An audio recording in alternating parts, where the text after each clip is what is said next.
Hermès, j'espère que vous allez bien, j'espère que vous avez passé un bon week-end et que le live de vendredi, 12h30, 12h37, vous a plu. Il est disponible en replay, je vous le remets en haut à droite si vous l'avez loupé.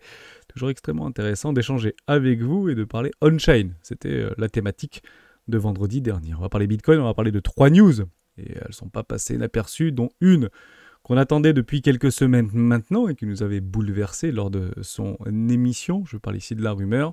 La news va arriver, je parle bien évidemment des ETF au comptant Ethereum, c'est imminent, ça arrivera donc demain et j'aimerais vous parler de ce qui pourrait nous attendre dans les heures à suivre. Cet événement, on commence maintenant. Avant de commencer, je vous invite toujours à rejoindre Square des rois du marché. Vous trouverez le lien dans la description. À l'intérieur, une documentation qui s'appelle la stratégie des 4 rois. N'hésitez pas à l'utiliser, vous en imprégner, vous en inspirer pour vous aussi trouver votre propre style d'investissement, que ce soit sur le court, moyen, long terme, voire très long terme. C'est gratuit, j'utilise aussi bien sur les marchés traditionnels, technologiques principalement, mais également sur les crypto-actifs et m'offre d'excellents résultats, cycle après cycle. On va parler Bitcoin. Il ne se passe pas grand-chose, on avait cassé le premier arrêt, zone de rechargement de vente court terme ici, entre les 65 000 $ et les 67 000, 68 000 $ à peu près, toujours dans ce trade avec BitGet, donc on y touche pas, on est toujours dans le play. Toujours un joli PL réalisé par rapport à des take profits partiels que nous avions pris initialement. D'ailleurs, le dernier était ici sur les 65 500 $ à peu près, avec une belle réaction baissière, pour venir épouser la moyenne mobile 50 périodes en journalière, et une continuation haussière, ce petit dip là pour une continuation haussière, peut-être AB égale CD pour aller chercher le dernier TP aux alentours des 73 000 $, voire un peu plus. La liquidité s'y trouve. Quand on revient en fait dans le range précédent par rapport à un canal de déviation avec 2 candles consécutives, notamment en hebdomadaire, l'objectif c'est d'aller faire un petit tour en haut du range. On devrait y aller, bien que nous sommes dans une zone de rechargement de vente.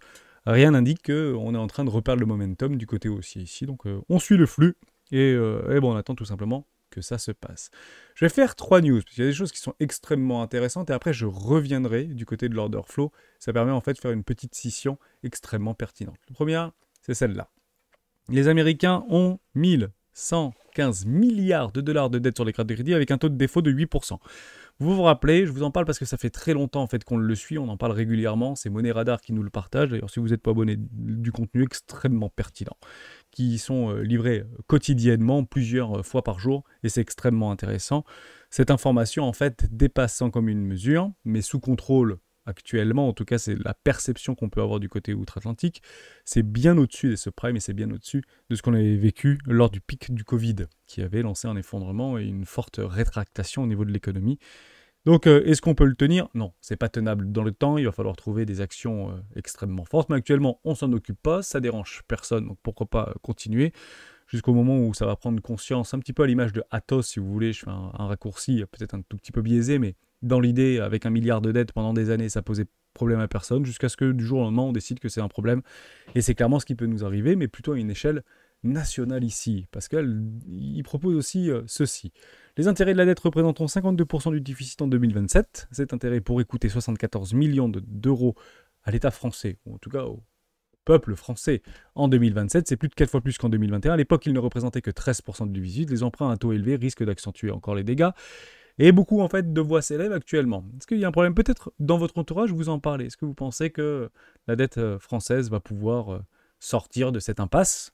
Eh bien la réponse est oui. Et d'ailleurs, je vais me mouiller parce qu'en fait cette impasse, elle va être gérée et le sauvetage sera fait par les banquiers centraux, et notamment par la Banque Centrale Européenne. Oui, mais c'est pas tout beau et c'est pas tout rose. Parce qu'il y a des conditions. Et ces conditions, elles fonctionnent. Et on fera très probablement exactement la même chose. Pourquoi? Parce que du côté du Portugal, c'était il y a une petite dizaine d'années, un peu plus d'une dizaine d'années, une quinzaine d'années, ben voilà ce qui s'était passé. En 2011, le Portugal était au bord du gouffre. Dette 130% du PIB, déficit abyssal. Aujourd'hui, excédent budgétaire et dette en chute libre. Comment ont-ils réussi ce tour de force incroyable? Retraite repoussée, fin des privilèges des fonctionnaires. C'était une hécatombe des droits sociaux.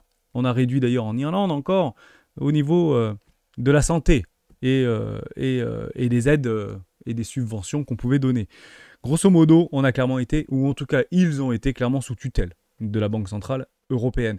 Et on sera exactement dans ce cas de figure-là.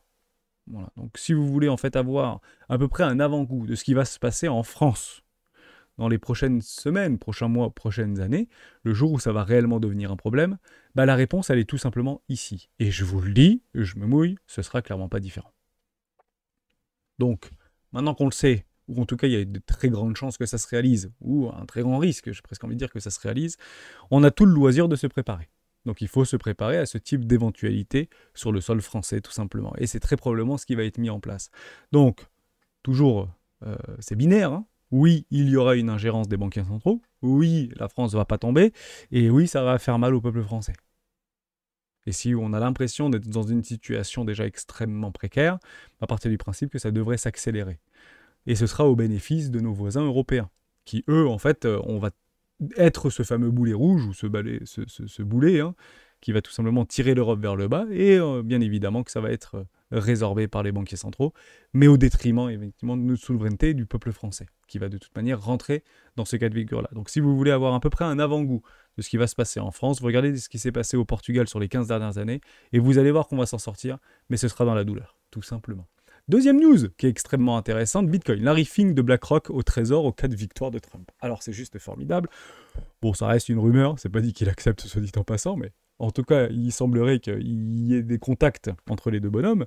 C'est juste extrêmement intéressant parce que si ça venait à arriver, il faut toujours avoir un cran supplémentaire, si vous voulez, ou en tout cas une action supplémentaire, c'est de pouvoir faire rentrer Bitcoin et les real assets et tout le lobbying qu'on peut avoir autour en fait de ces ruptures technologiques au sein du Trésor américain. C'est ça qui peut être extrêmement intéressant, qui peut être un catalyseur supplémentaire, si vous voulez, vis-à-vis d'une recrudescence d'intérêt institutionnel et souveraine autour de ces technologies-là, et notamment Bitcoin en particulier.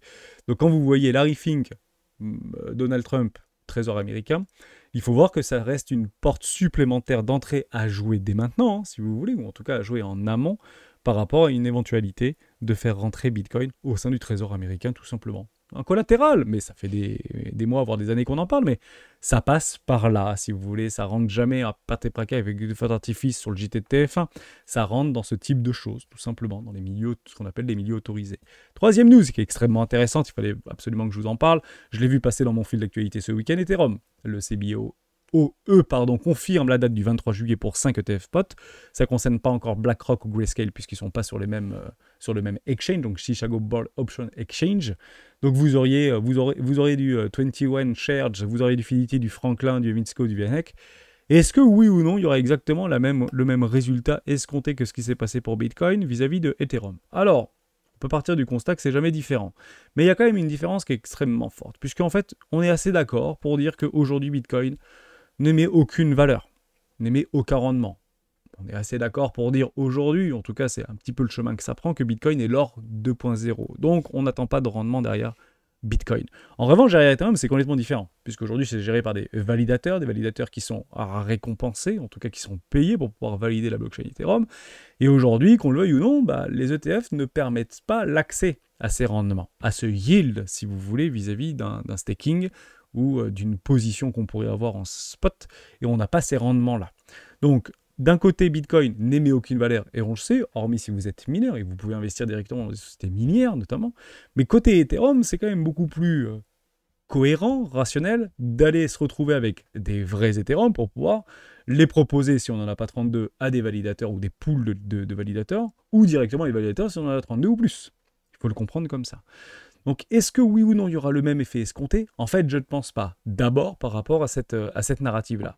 La seconde, et souvent, c'est à peu près ce qu'on dit, c'est beaucoup plus facile d'acheter de l'ETF parce que ça permet de ne pas avoir la responsabilité de détenir ses propres clés. Et évidemment, je suis tout à fait d'accord avec ça. Et le côté spéculatif. Dès lors, pourquoi on irait chercher de l'ETF au comptant Ethereum? Pour le biais spéculatif et pour le fait qu'on ne veut pas cette responsabilité-là. Mais pour rien d'autre. Dès lors, il n'y a pas en fait cet escompte par rapport à ce qu'on pourrait retrouver dans Bitcoin. Pourquoi?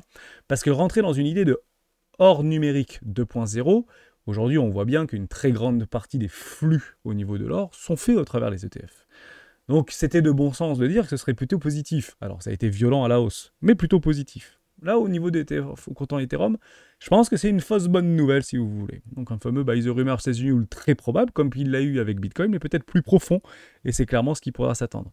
Pourquoi? Parce que essayer de trouver, en y réfléchissant, d'un point de vue rationnel, les cas d'utilité à obtenir ou à détenir des ETF au comptant Ethereum, hormis l'attrait spéculatif. Trouvez, je vous laisse rechercher. En revanche, si demain, et bien évidemment que ça existerait et que ça arrivera, on a la possibilité à travers ces outils spéculatifs type Ethereum d'avoir du yield, à ce moment-là, il y aura un intérêt extrêmement important pour pouvoir investir extrêmement massivement dans ces produits financiers. Mais actuellement, ce n'est pas le cas. Dès lors, je pense qu'il n'y a que la news qui fera office de bonne nouvelle et sera probablement vendue. Troisième chose, et ça, faut pas l'oublier, quand je dis que c'est jamais différent, c'est aussi jamais différent, et je ne cesserai de vous le répéter, par rapport à Grayscale, qui devrait probablement avoir des sorties nettes extrêmement massives du côté de leur Ethereum, de leur ETF au comptant Ethereum, comme ce qui s'est passé avec Bitcoin. Donc faites attention à ça, beaucoup de volatilité de court terme, attendez bien vos clôtures et vos confirmations avant de prendre toute forme de décision d'investissement. Et je parle bien ici d'investissement. Spéculateur, vous jouez la spéculation. Et il y aura de la volatilité, donc très probablement que ça va vous plaire. Je vous remonte deux choses. On avait travaillé sur le total market. Ici, donc on sort de Bitcoin, on va travailler sur le total market. On est revenu chercher exactement cette trendline de momentum. On a cassé cette trendline de momentum. Dès lors, on peut avoir un momentum dans les mains des vendeurs ici, puisque le play est bien baissier. Hein, d'accord ? Si on reste sur des plus petites time frames, même si on a cette impression d'avoir une forme de réaction très haussière, notamment au travers des ETF au comptant Bitcoin, qui est encore une fois canonissime, avec près de 400 millions de dollars encore vendredi. Le vendredi, ils adorent ça. Visiblement, ça devient une fractale, le vendredi, du côté des ETF au comptant Bitcoin. On est bien dans une dynamique assez baissière, contente de retourner, hein, d'accord ? Mais on est bien dans une dynamique baissière.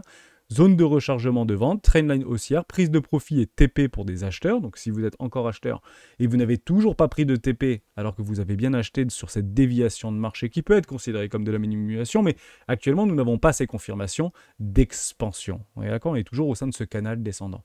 Bah, c'est bien peut-être d'aller prendre quelques TP ici, mais ça ne veut pas dire qu'on est sur le top final. Je vous avais parlé également du Total Market 2, qui est assez similaire, puisqu'en fait vous avez tout simplement enlevé ici Bitcoin et vous gardez Ethereum et tout le reste du cryptoactif. On est dans une configuration assez similaire. Je vous parle aussi très régulièrement du Total Market 3, avec cette fameuse magnifique trendline ici qu'on doit casser pour lancer le alt season. Et on a regardé avec les académiciens tout à l'heure, je trouvais ça assez intéressant, on l'a trouvé, je ne savais même pas que ça existait, c'est l'autre. Donc c'est le Crypto Total Market, mais qui exclut le top 10 de toutes les cryptoactifs les plus capitalisés. Donc vous enlevez le Solana, vous enlevez le Dogecoin, vous enlevez le BNB, vous enlevez les grosses capitalisations, vous allez voir sur CoinMarketCap, elles y sont représentées. Et on peut aussi travailler sur des schémas graphiques, chartistes, et essayer de travailler, alors le plus simple c'est de tracer des biseaux, des canaux, des falling wedge, des reading waves, et des trendlines. Commençons par ça, voire éventuellement des moyennes mobiles. Et les moyennes mobiles, j'aime bien les regarder moi personnellement, en hebdomadaire, trimestriel, hebdomadaire, et regardez, hein, pour la team moyenne mobile 200 période, plutôt office de résistance. Ici, c'est juste formidable. Vous aimez les fibos, moi j'adore les fibos, vous allez chercher du bottom jusqu'au top. Regardez à quel point c'est chirurgical, 618, c'est juste formidable. C'est de la chirurgie graphique, domotique, algorithmique, c'est tout simplement incroyable, encore une fois de le constater, mais c'est pas quelque chose de nouveau, hein, c'est un truc qu'on constate depuis des années maintenant. Enfin, avant même ma naissance, hein, ça fonctionnait très bien. On continue dans ce petit canal, donc les résolutions de canaux ou de biseaux descendants ici, ou canal descendant, c'est bien évidemment des résolutions dites haussières, mais on attendra cette résolution haussière. Émotion, confirmation, acceptation, pullback, accélération, ratio de 1 pour 1, qui nous retrouve aux alentours des 340, 350 milliards de dollars de capitalisation pour le total market other, ça veut dire toutes les cryptos totales hors top 10 si vous voulez. On continue avec un magnifique bisou. On vient chercher ce milieu de canal ici. Donc on est bien dans des magnifiques flux, probablement un premier flux, puis un second flux, un troisième flux par extension. Donc accrochez vos ceintures, je suis dans le super cycle actuellement et je joue le super cycle.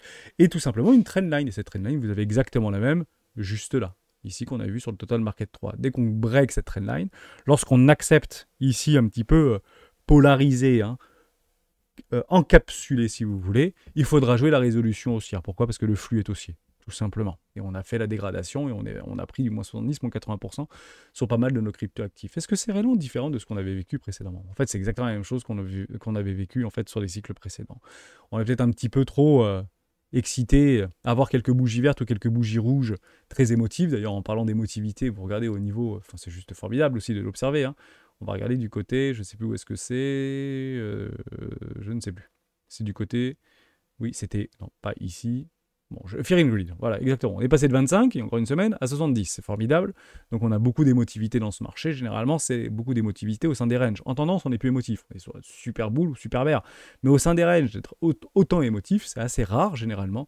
Et on est très polarisé, très baissier dans des bas de range. Alors c'est plutôt positif pour pouvoir retourner le prix vers le haut du range, détourner le prix dans le haut du range.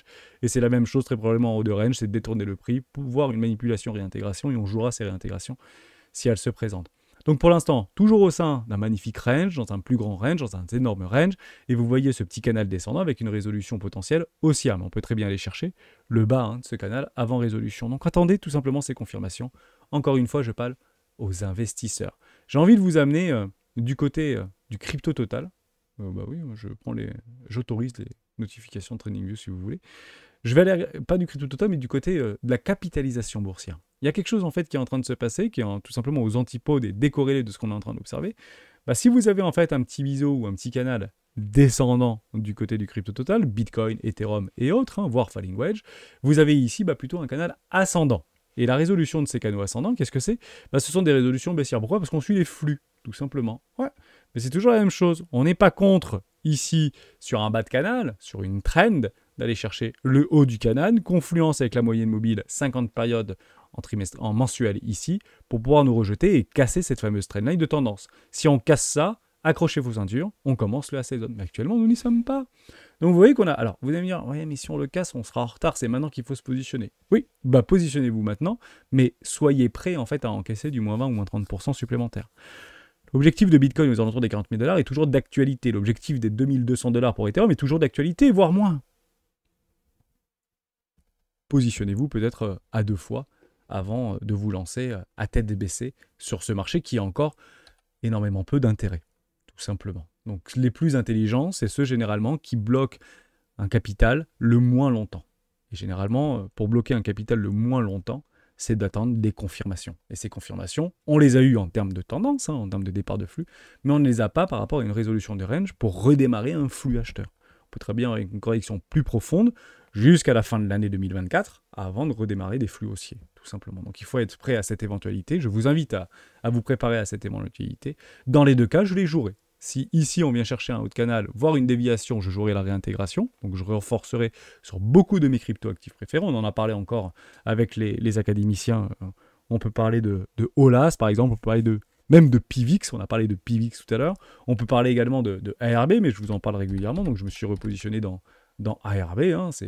C'est exactement ce qu'on attendait, sur des magnifiques swings, dans une zone de rechargement d'achat, sur une déviation et une réintégration du range précédent, dans une zone de rechargement moyen terme, court terme, même d'investissement, puisque ici, on peut imaginer tout l'historique par rapport à des VC qui s'étaient positionnés. Donc on est bien dans des flux, on fait une déviation, et ce truc n'est pas encore entré en tendance, mais c'est juste formidable d'observer ça. Je ne dis pas que ça ne peut pas faire ça, d'accord, j'y serai également, mais je trouve ça très intéressant et j'attends en fait que le marché vienne à vous. Et attendez que le marché vienne à vous. Si vous êtes déjà positionné, voire surexposé sur ces niveaux de valorisation, ça ne sert à rien de remettre au bassinet. Attendez que le marché vienne à vous ou prenez des profits lorsqu'il se présente, lorsque celui-ci sera définitivement dit catapulté, tout simplement.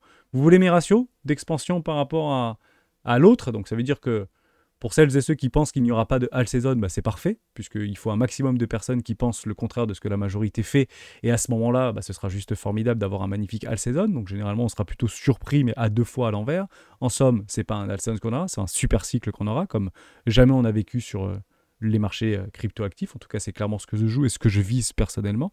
Donc il faut absolument qu'il y ait du monde qui pense qu'il n'y aura pas d'all season ou qu'il y aura un all season complètement différent. Moi, je vous prends le crypto total hors top 10 et je l'envoie grosso modo à 2000 milliards de dollars. Voilà. Vous avez mon objectif final de fin de cycle, 2000 milliards de dollars. Donc ça fait tes pépettes qui rentrent. En somme, ça ferait une moyenne de x10. Donc ça met un petit peu de baume au cœur sur toutes les cryptos qui sont en train de mourir actuellement. Mais comprenez-le comme ça. Si on a pris des cryptos et qu'actuellement on est à moins 90% de perte ou moins 93% de perte, il va falloir avoir quelques coefficients multiplicateurs avant déjà de retrouver le break-even. Donc si ça fait x10 à partir de maintenant, c'est pas le moment de faire all-in non plus. Mais c'est pas aussi le moment d'attendre pour dire que j'attends d'acheter moins cher et actuellement je suis full cash, je suis intéressé par ce marché. Il y a des magnifiques plays à pouvoir mettre en place, comme du dollar cost average sur des cryptoactifs avec des fondamentaux qui sont robustes. Généralement, si vous tapez dans le top 50, ça reste relativement relativement résilient, relativement rationnel, de pouvoir s'y confronter. Donc voilà ce que pourrait devenir à peu près le marché du crypto total, avec tout simplement un super cycle. Super cycle, tout simplement. Et ça peut être très rapide, très éphémère, très, très violent. Ce sera bien évidemment catalysé, et surtout amené par des médias qui vont le prendre à bras le corps. Et je pense que tant que Bitcoin n'est pas à 100 000 $, on n'aura pas cette forte impulsion, cette explosion parabolique du all season. Dès lors, on sera à la moitié du chemin à ce moment-là précis, et on a le temps d'en reparler. Je vous souhaite une excellente après-midi, on se retrouve demain dans une prochaine vidéo d'Héros du Bitcoin.